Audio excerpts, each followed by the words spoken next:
राधेश्याम। नमस्कार। ये है फलक की कहानियों का अद्भुत संसार, किस्सा कहानी, कहानियां जिनमें हम लिखते हैं खुद को।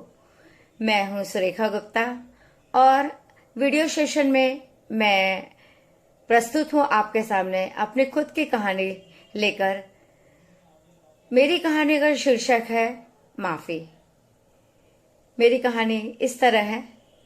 आज अलमारी साफ करते करते 30 साल पुरानी डायरी हाथ लग गई। सुबोध डायरी लेकर कमरे में ही आराम कुर्सी में बैठ गए। डायरी खोलते ही एक पर्ची फिसल कर गिर गई। पापा आ गए हैं। बस का समय 4 बजे का है। तब जब तक आप ऑफिस से आएंगे हम जा चुके होंगे। शाम का खाना टेबल में लगा दूंगी, खा लेना और अपना ख्याल रखना। आपकी रचना।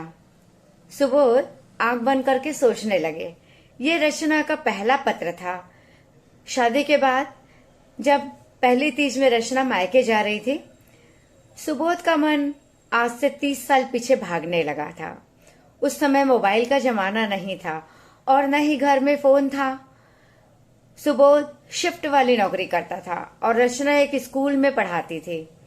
ऐसे बहुत से मौके आते थे जब उनकी मुलाकात सिर्फ रात में होती थी।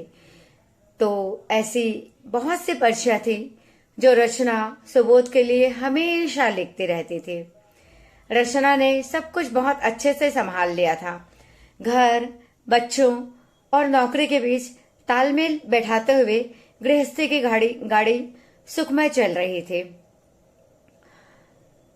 सुबोध का प्रमोशन हो गया था। काम का बहुत बोझ बढ़ गया था। वो कुछ चिड़चिड़ा सा हो गया था।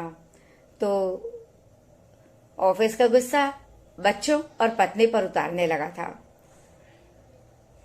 उसके गुस्से से बच्चे उससे डरने लगे थे। इस तरह सुबोध बच्चों से दूर और बच्चे रचना के करीब आते गए। रचना ने भी लड़ाई न हो सोचकर चुप्पी साध ली थी। आज दोनों बच्चों की शादियां हो गई थी। दोनों अपनी नौकरी और गृहस्थी में रम चुके थे। रचना चुपचाप यंत्रवत अपना काम करती, सुबोध को कभी शिकायत का मौका भी नहीं देती थी। पर उनके बीच आज भी वही चुप्पी छाई रहती थी। रिटायरमेंट के बाद उनके पास कोई काम नहीं था। रचना की चुप्पी से सुबोध को कष्ट सा होने लगा था। अचानक पन्ना पलटने से एक पर्ची और गिर गई, जिसमें रचना ने सिर्फ सॉरी लिखा था।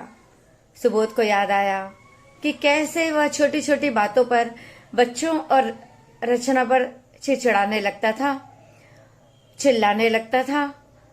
तो रचना हमेशा सॉरी लिखकर पर्ची उसके टेबल में रख देती थी। अचानक उसे इन पर्चियों को देखकर रचना को मनाने का उपाय सूझा। उसने एक पर्ची बनाई और लिखा, माना कि मैंने तुम्हें हमेशा दुख पहुंचाया है, बच्चों को कभी प्यार नहीं दिया, जिसकी सजा आज तक भुगत रहा हूं। क्या मुझे मेरी गलती के लिए माफ नहीं करोगी? और खुद जाकर रचना को पर्ची दे दी और सिर नीचे करके खड़े हो गए। अब बुढ़ापे में माफी मांगकर मेरा धर्म भ्रष्ट करेंगे क्या? कहती हुई रचना सुबोध से लिपट गई। ये कहानी बस इतनी ही। फिर मिलते हैं एक नई लघु कथा, नए संस्मरण या नई कहानी के साथ। तब तक के लिए नमस्कार।